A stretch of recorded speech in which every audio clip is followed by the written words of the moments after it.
Thank you very much, Peter. Good morning, ladies and gentlemen. And could I say thank you to the Royal Society for organising what I think is an extremely timely conference and inviting me to contribute to it. And I hope by posing a few questions towards the end of my talk, it might help to stimulate what I'm sure will in any event be a rich discussion, but maybe one or two things that wouldn't have been on the agenda.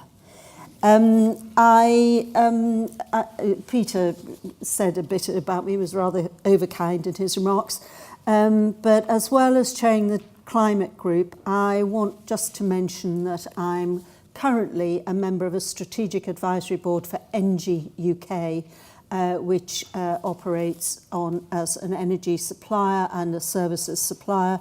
And I do a lot of other things, but I'm speaking personally. So anything I say doesn't carry any implication about the positions of any of these organisations. And neither do I kind of represent them or lobby for them this morning, although my passion for climate change will maybe be apparent. The Climate Group is a global NGO which is working to accelerate climate action by governments and business, and that's probably where I'm spending more time than anything else at the moment. I was asked to step back and talk more generally than the specific topic of the grid and automotive and indeed storage, because you're going to hear from a lot of experts on that, but to give you some more general context. When I was looking at where do you start really, and I came across, because we had a terrible water leak and I had to clear out my study, which was a nightmare, and I came across some notes of an open foresight document from 2010, which was looking forward to 2025. And just a few points. The social issues of disruption, well, that's come true rather more quickly than 2025. That 2025 would see the beginning of a move towards electric vehicles, driverless vehicles, and a shift to public transport, pretty topical. 3D printing will be ubiquitous, and of course that's coming along incredibly quickly. And climate change would become by 2025 a mega trend, a global trend, which I think again we've got there a little bit earlier. And storage as a game changer. And it's interesting because, of course, everything we discuss and a lot of what we're going to be looking at today is in this kind of trying to look forward mode, and that can be very difficult. So I think it's a great tribute to that foresight process that they landed on so many relevant topics. And indeed, if anything, they were probably a little bit over cautious. Just to give you what I'm going to try to cover, I'll talk about these 3 Ds, decarbonisation, decentralisation, digitalisation, the market participants with particular reference to electricity, because that's the really big challenge for storage, and then say something about policy and regulation. So if we start with these 3 Ds, I think I'd come back to that point from foresight of climate change as a mega trend. And you probably, most if not all of you, know about the Paris Agreement in December 2015, unprecedented in this area in terms of every country signing up to commitments to tackle climate change and to address that through actions on their own behalf, not just waiting for other people to do it, to try to keep the increase in global temperatures to well below 2 degrees, and with efforts towards 1.5 degrees, although I know there are a lot of people who worry about whether we may even be too late for that now. And the commitments that have been made at the moment don't get us towards well below 2 degrees. But an intrinsic feature of the Paris Agreement is this review and ratchet system, where each review requires countries to stretch their ambition from what they did before.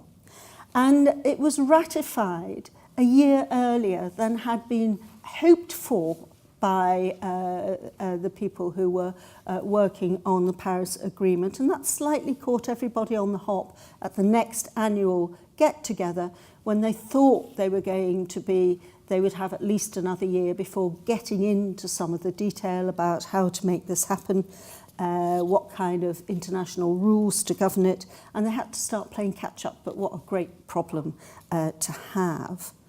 And of course, the minister's already mentioned, I was going to say the elephant in the room, but he's not here, he's in the White House, and his decision to withdraw from the Paris Agreement.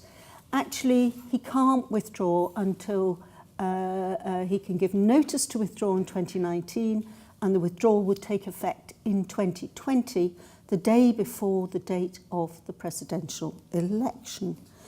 And there's been a recent report that he's now considering rejoining. Well, he hasn't left, but I think probably it's driven by one of his tropes, which is that everything that his predecessor did was, quotes, a bad deal. Quite ignoring the fact that the commitments are voluntary commitments designed by the countries themselves. And some people think, oh, we must have some, international mandation of what countries do.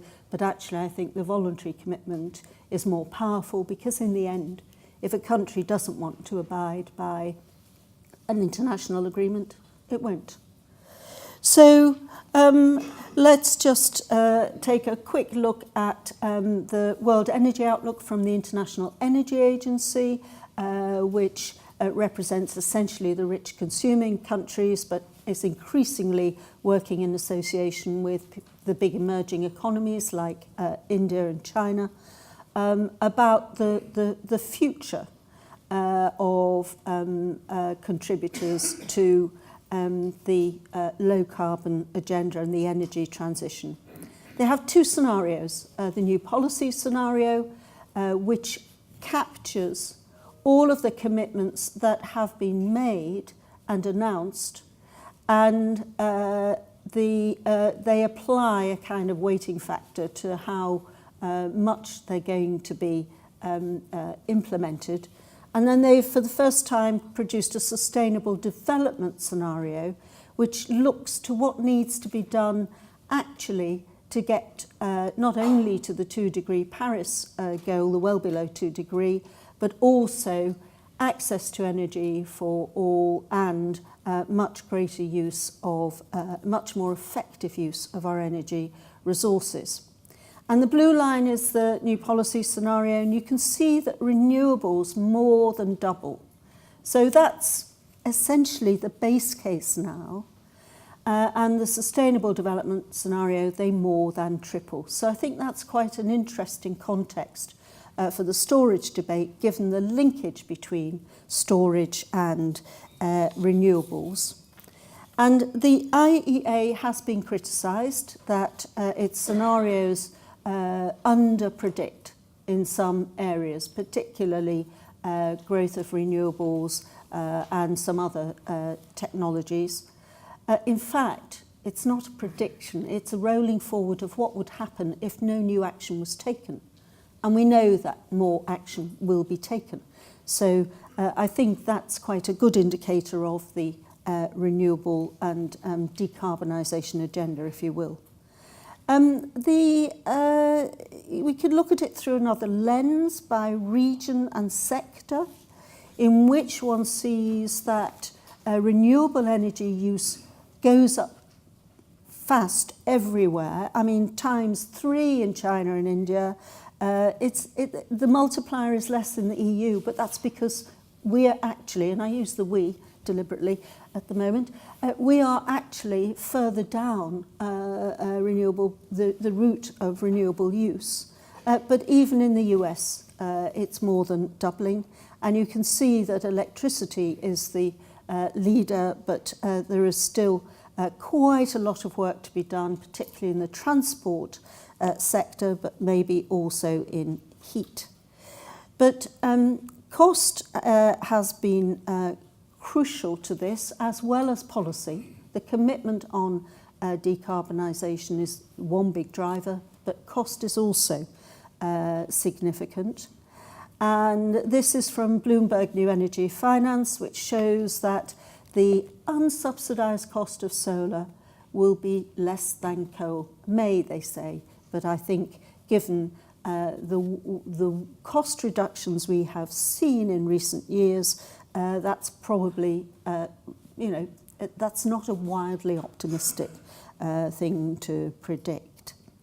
And we also have the transport sector, and the Minister's talked a lot about electric vehicles, but I'd like to just throw this up, which I think is also from Bloomberg New Energy Finance. New registrations are also now over 2 million, and they're expected to be between 40 and 70 million on the road by 2025. Now, that's a relatively small part of the stock, but again, you can see that the growth is exponential. It's not linear, and that may again be quite a cautious prognosis. I was talking to a taxi driver recently in London, and he told me that using the hybrid car which he drove, his fuel bill had gone down from £250 a week to £80 a week. So again, policy is going to be very important in terms of facilitation and removing barriers, but the consumer also will have a role to play. And the year-on-year growth is fantastic. 2015 to 2016, the share of new sales went up by 70%. And there are big investments going in here. I always think if you have somebody like James Dyson committing 2.5 billion quid to something, it's probably going to be a winner. You've got some countries who are really leading the way here. In Norway, it's expected to be half of the vehicle stock will be electric by 2025. And of course, as well as all the cost and climate change benefits, there are lots of other benefits, particularly on the pollution and health side, which, if you live in London, is quite high on your radar. And that shows the costs of batteries. Others will talk about that in the science, but a 70% reduction from 2010 to 2016. The question really is how much further that needs to go and where it needs to go, including for utility scale. So that's the decarbonisation.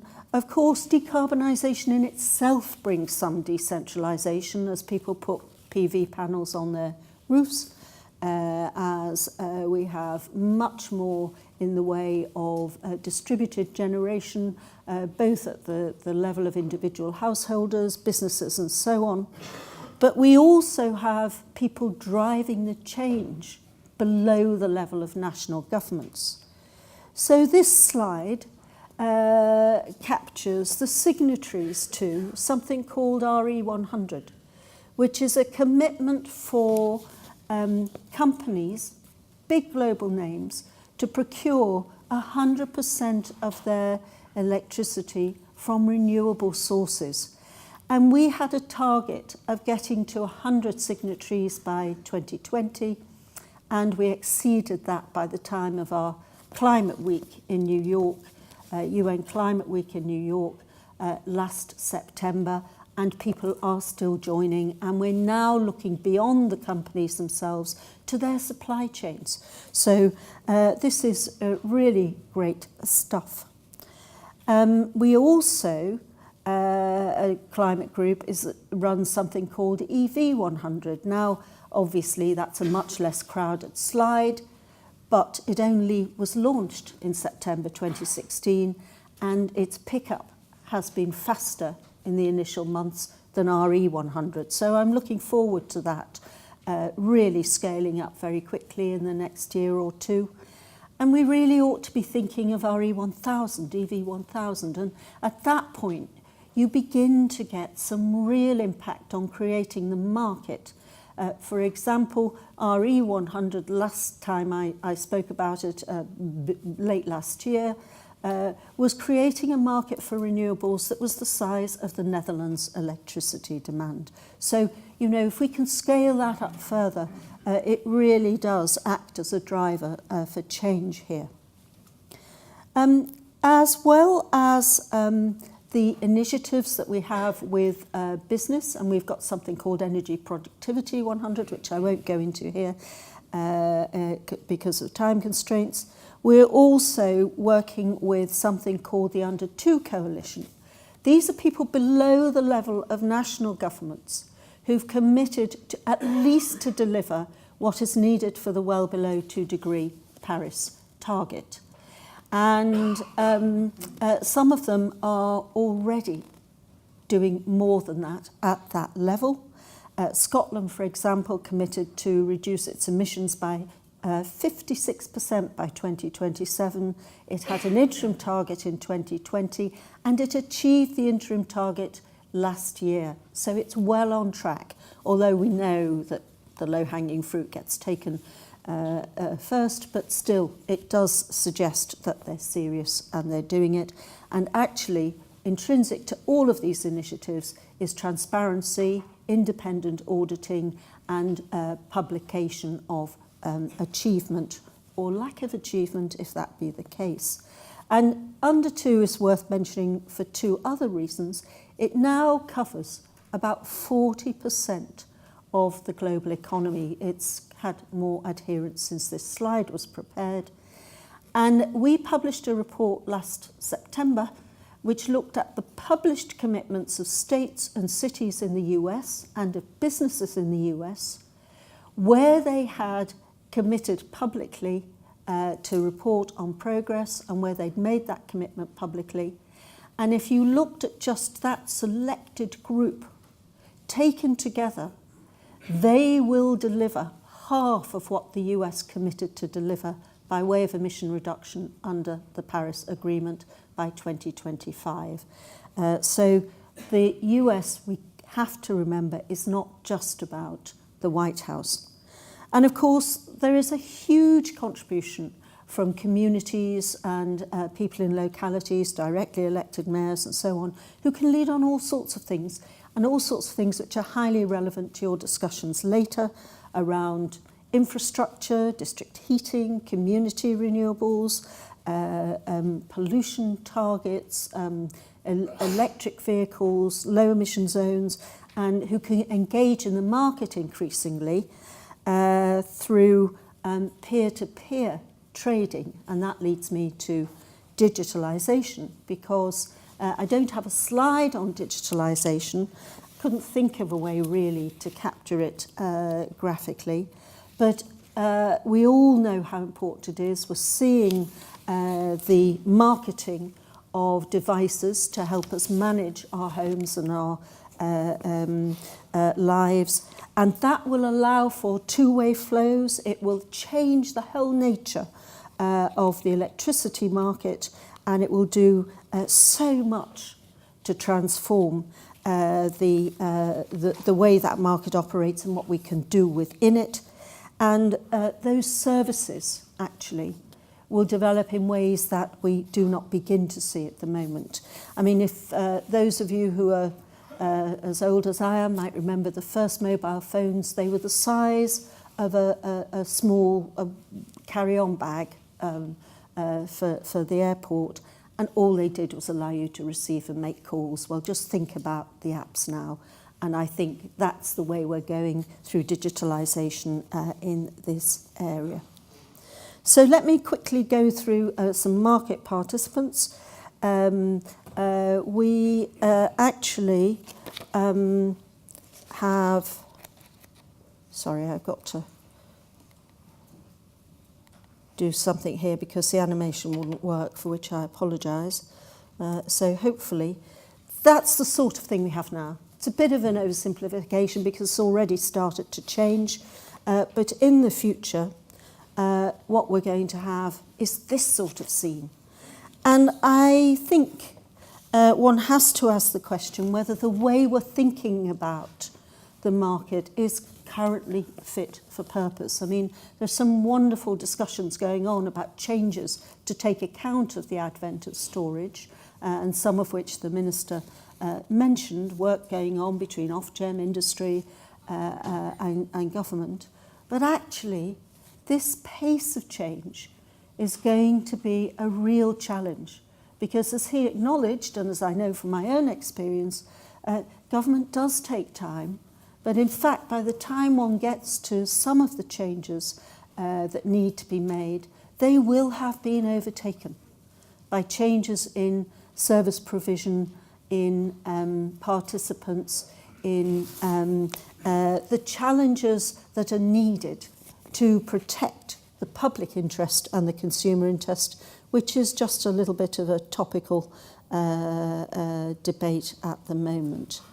So that takes me on to policy and regulation, just to round up. The first thing, I mean, I think there are two takeaways I would really, really want to urge you to have in mind when you're having your discussion of what policy and regulation needs to do. The first is we really need to get away from sterile debates about prices. And it's sterile because it's much more complex than has been represented. And actually, it's not taking us to where we need to get to ensure quality and value for the consumer and for the country. We need to focus on the outcomes. And the outcomes we're trying to achieve are the low carbon agenda, a reliability. I've used reliability instead of security because I think in the electricity context that's quite interesting and also very interesting for your storage discussions. We need to think about cost optimization, not headline price. Again, you know, I would say that's one of the key reasons, having done very large government procurements myself, for the debacle with Carillion and some of the other outsourcing issues. And then there's a protection of consumers and their data. But the second thing is incrementalism is dead. I mean, I think it's right that we need to start where we are. We do need to be thinking about a lot of the detail of the regulations and the rules in this area. But frankly, we need to step back and think about where this new paradigm takes us and what we need to do about it in policy and regulatory terms. And there are heaps of issues that arise, and I couldn't possibly do justice to them all. But these are just some that I thought I might float as for questions. I mean, you're going to hear from people who participate in the market. Do we need a system operator? Are those who say, as we move to more emphasis on the distribution level rather than the transmission level, away from national grid, actually we don't. These different sections of the orchestra can play together as long as there are common rules and transparency. And that, you know, you need to think about that and whether a single system operator can actually manage the complexity that we've got now, or whether there needs to be a mixed approach. But I was lucky enough to be up at a music festival in Glasgow over the weekend called Celtic Connections, and at one point there were people from several different bands and individuals on the stage all together playing some very complex music beautifully. And I just thought, oh, they don't need a conductor. But actually, they'd rehearsed, and it didn't matter when they had to stop because someone had missed a beat or whatever. they actually were able to practice. Now, I'm not sure whether we can completely carry this across, and the risks, of course, of failure in our electricity system are they're just pretty important to manage. So I think we probably do still need some central design and coordination function, but how that splits between somebody actually doing it, who's thinking about what it needs to be and how it's regulated, I think there's some important questions there. I think value and accountability and costs, this is a complete muddle at the moment, and there are some quite perverse incentives in there. There's some opportunities for gaming, and you know that's always going to be the case, but I think it's just become, there are just far too many now for the current system to cope with the way it's going to have to evolve.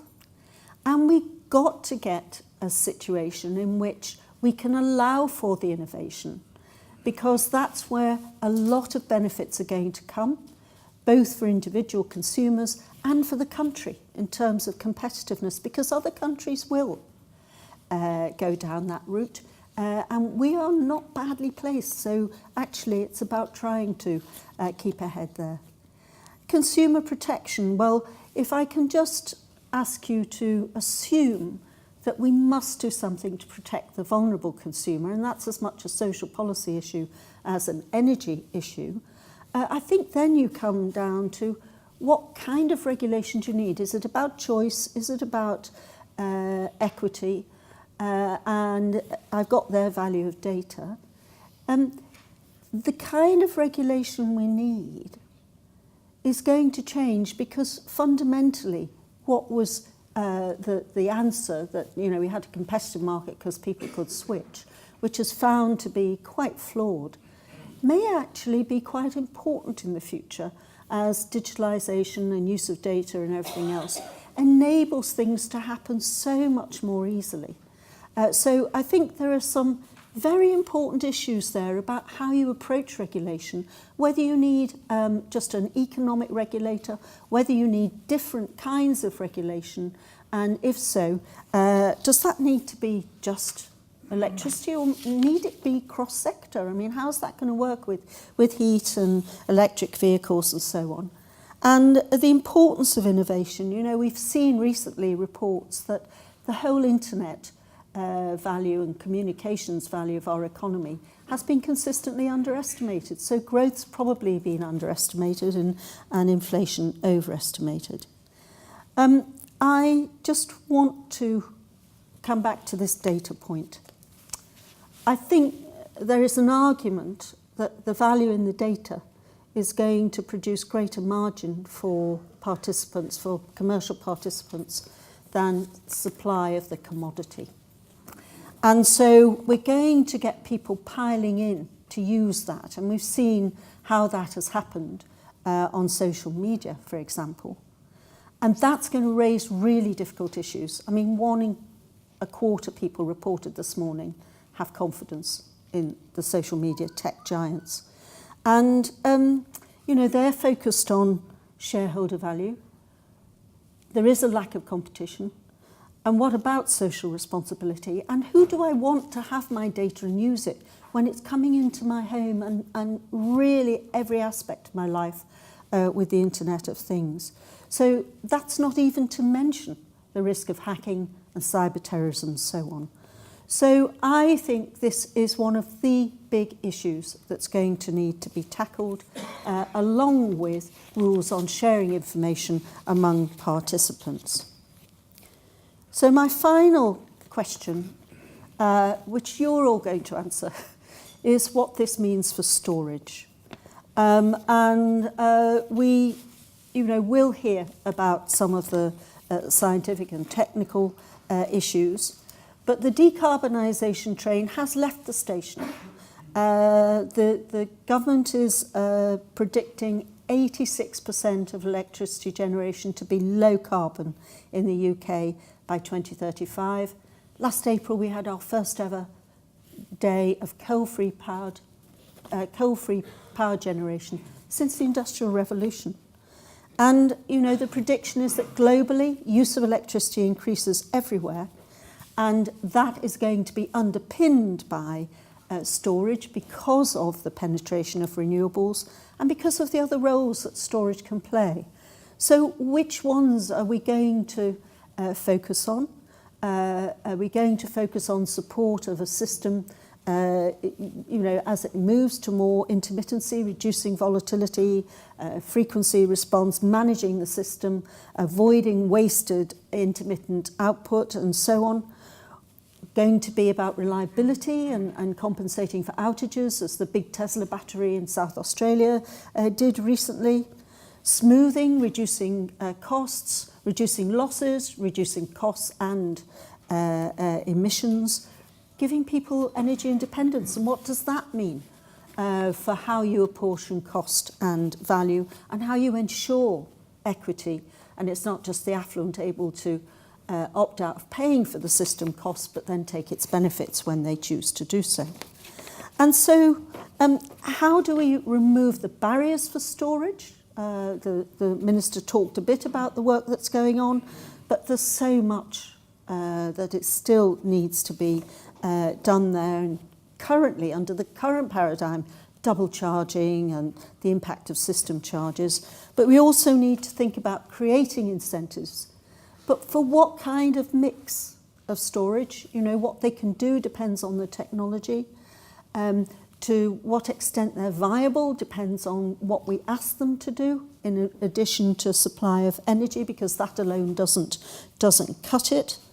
And how much?